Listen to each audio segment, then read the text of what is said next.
Have you ever kept quiet about something that needed to be said, not because you didn't care, but because you were afraid it might cause conflict?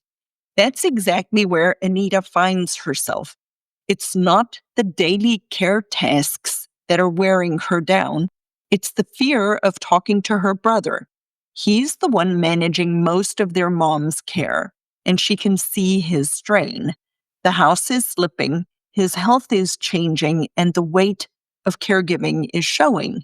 But every time she tries to bring it up, fear steps in.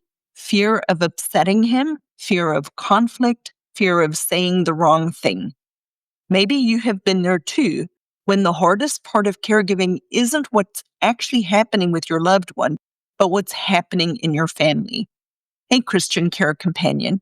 Welcome back to Dementia Caregiver Support for Christians, the podcast where we come alongside Bible-believing Christians who want to care faithfully, communicate wisely, and keep their relationships protected while walking through a dementia caregiving journey.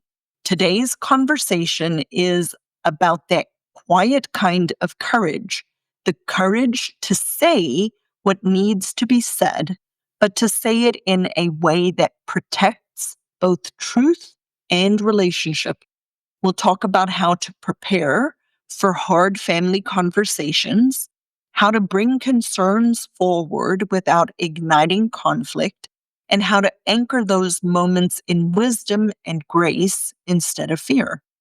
And if you've ever wished you had a space to practice some of these conversations, a community that will help you stay grounded and supported while you care, that's exactly why we created the Christian Dignacare Society.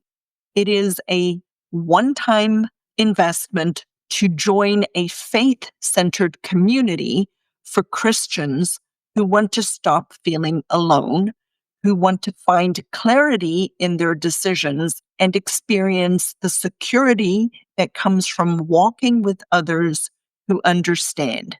It's a $97 investment, and the first 100 people receive a 15-minute welcome walkthrough with me so you can start your journey strong.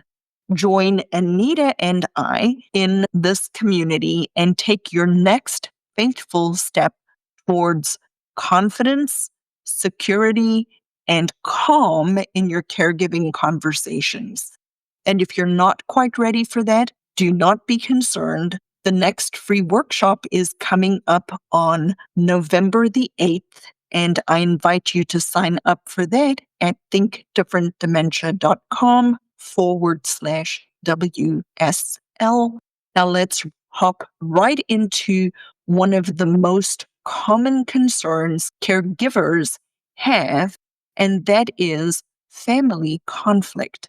So let's listen to my conversation with Anita. So, Anita, I am excited that you are here. So, just to recap, I'm going to take you through the same process that I take everybody through. If in 6 months from today, what needs to have happened for you to say, by God's grace, I am stewarding my caregiving, my health, and my relationships well, so that I can make this season easier? What would make it easier for you? By overcoming the fear to talk to my brother, who's the main caregiver. Okay. So what is standing in your way of that? Oh, fear of him getting angry, upset that, I might have to reduce my time going over there. He's letting his life fall apart, and I can't watch it anymore. For those who are listening, I go over and help my mom. I help my brother with my mom 2 days a week, and then the next day I work from there. I telework, and he's let his car insurance go. He's not driving. Has a business that he's not going to unless he uses my car sometimes to go 1 day a week here or there. So I'm just concerned for. And by the way, my mom's name is still on the deed, Lizette. Okay. All right. Thank you. I'm glad you clarified that. So, what you mentioned, I find really insightful. Overcoming the fear of talking to your brother. And then I asked what's standing in your way, and you said you're afraid of him getting angry and upset and decreasing the time that you have to go over there. And that my words, not yours, right? That you're frustrated or concerned about him letting his life fall apart, right? Yeah. So, may I unpack that for you for a second? Of course, yes. Okay. I see two things. I see two separate things here. You being afraid of talking to him about him letting his life go to pot, and you afraid of losing access to your mom.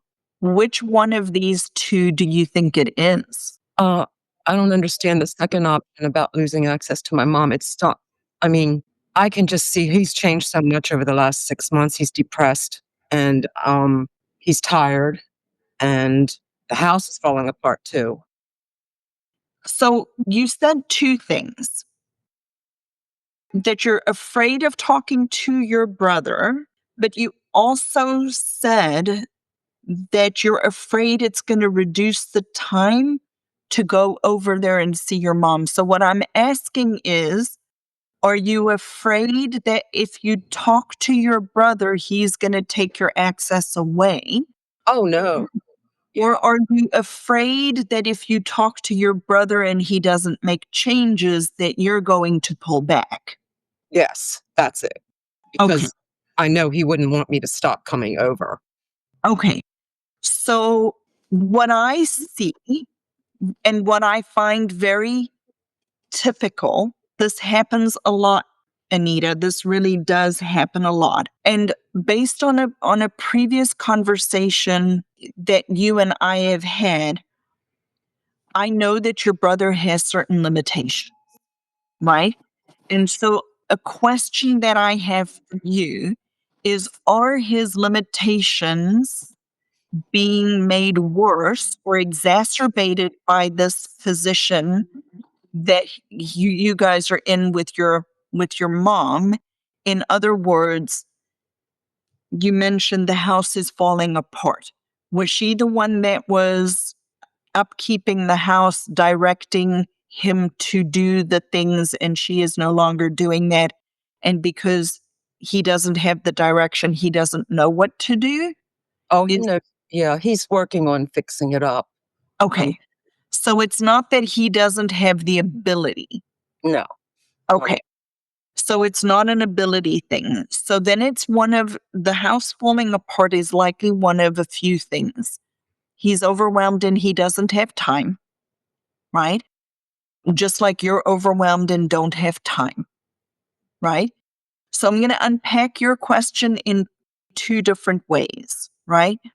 I teach people a way of doing things. I call it the 4D method: do, delay, delegate, or delete. 4Ds: do, delay, delegate, or delete. So there are certain things by virtue of your station in life, your role with the person, that is absolutely 100% only yours to do. I'm going to pick on Leanne for a second because I know her situation a little. Leanne's husband is her mother in law's decision maker. He absolutely is the one that has to make the decisions. If she ends up in the hospital, if there's a whatever, he cannot delegate or delete or not do that. He is the decision maker.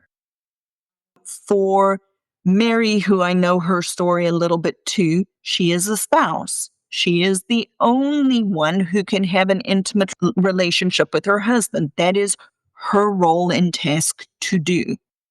But there are certain things that we can delay. There's certain things that we can delegate. And there's certain things that for a season in our life, we just delete off of our plate. So for me, one of the tasks that I deleted off of my plate because I had to entirely take it off of me and stop thinking about it, or else I would feel guilty because I wasn't doing it, was hospitality at church. I just, in this caregiving season that I'm in, do not have the bandwidth or the space. It's not that I don't still have the desire, I do, but I just don't have the bandwidth or the space to do it. And as long as I feel like I'm obligated, that it's something that I should be doing, that I'm not doing, that I should be doing, I feel guilty because I'm not doing it. So I, in essence, deleted it entirely off of my to-do list. I don't even try right now to do hospitality. It's not because I don't see it valuable. It's not because I don't want to do it. It's because in this season of my life, it is something that I can entirely delete and not worry about. So do and delete. There are few things that we can delete, but there are things that we can delegate. So related to the house, what can we delegate? Can we get a cleaner in? Can we hire a handyman to help fix up the house? What are things that we can delegate and help your brother with so that he frees up time and bandwidth? Because we only each get 24 hours a day. And if he is working or trying to work, and if he is providing a lot of care to your mom, even if it's not physical yet, it's cognitive care, right? To your mom, then he may not have the bandwidth to be doing all of these other things. So we want to look at what is his to do. What can we delay? For example, back to my situation, I still have a whole bunch of stuff that I need to sort out. But guess what? It's not going anywhere. I can delay doing that task until I have the bandwidth again, right? Delegate and delete, those four things. Now, related back to what you were talking about, being concerned for your brother, right? Related to his health and his own well being. I appreciate that. And I don't think you should consider being afraid of talking to him.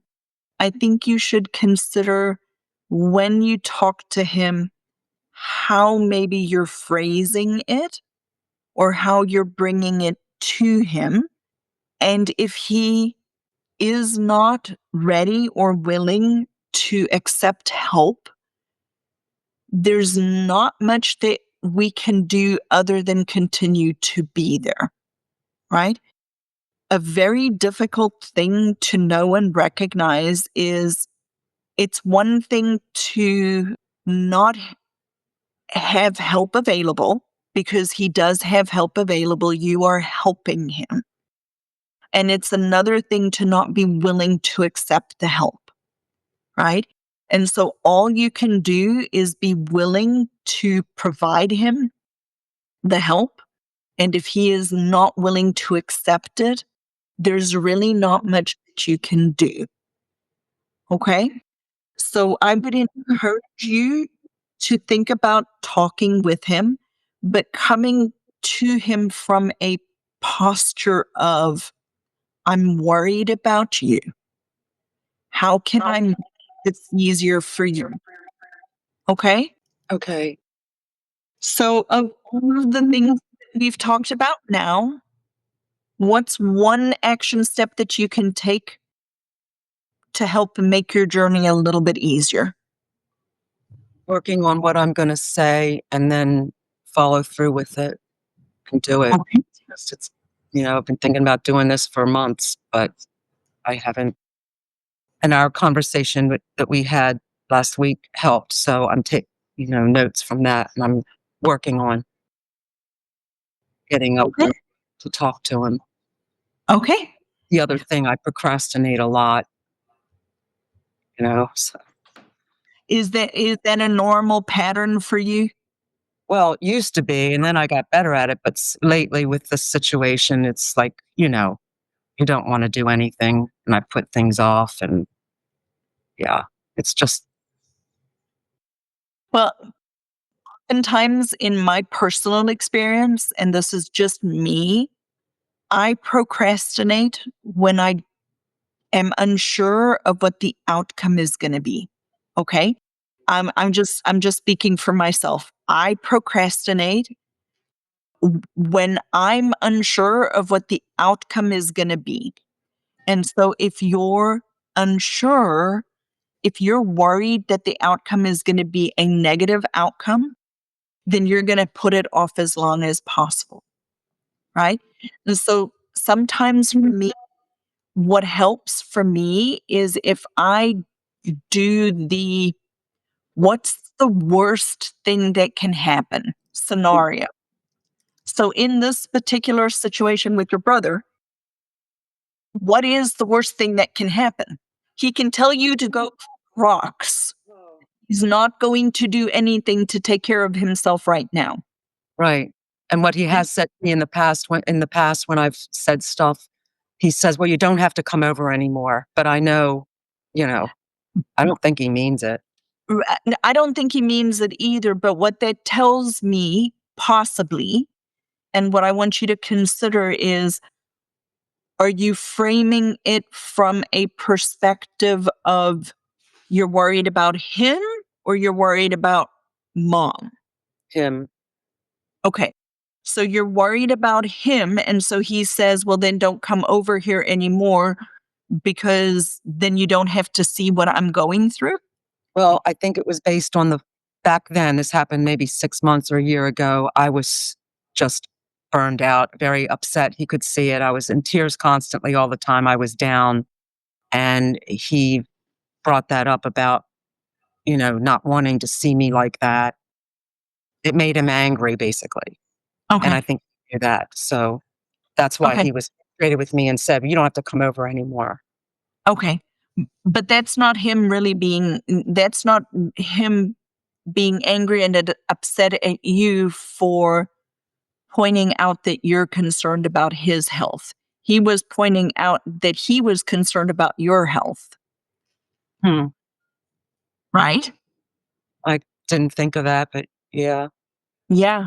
He was concerned about you because he could tell that the caregiving was burdening you. And now you're worried about the caregiving burdening him. That's what you expressed to me, Yes. right?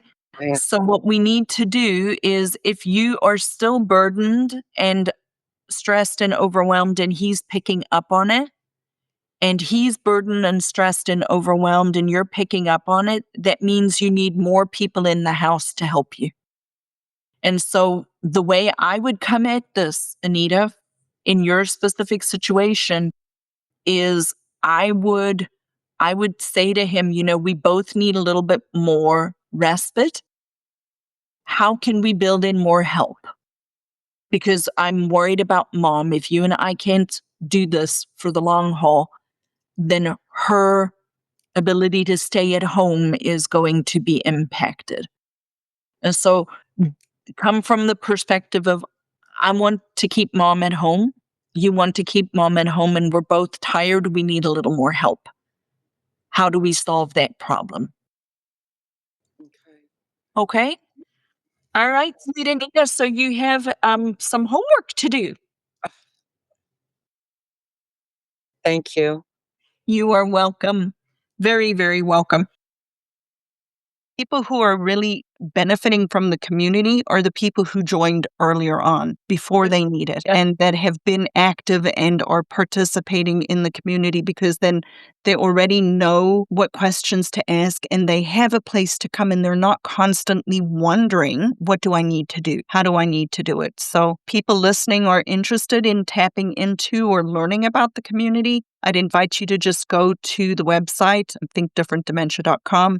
There's a link for you to schedule a 20-minute call. There's no pressure. I'll serve you regardless of whether you join the community or not. But it is a way for you to take this relationship a little deeper, a little bit more hands-on support, because really the research also shows it's longitudinal support over time. Absolutely. Yeah. for sure. I would highly recommend Lizette.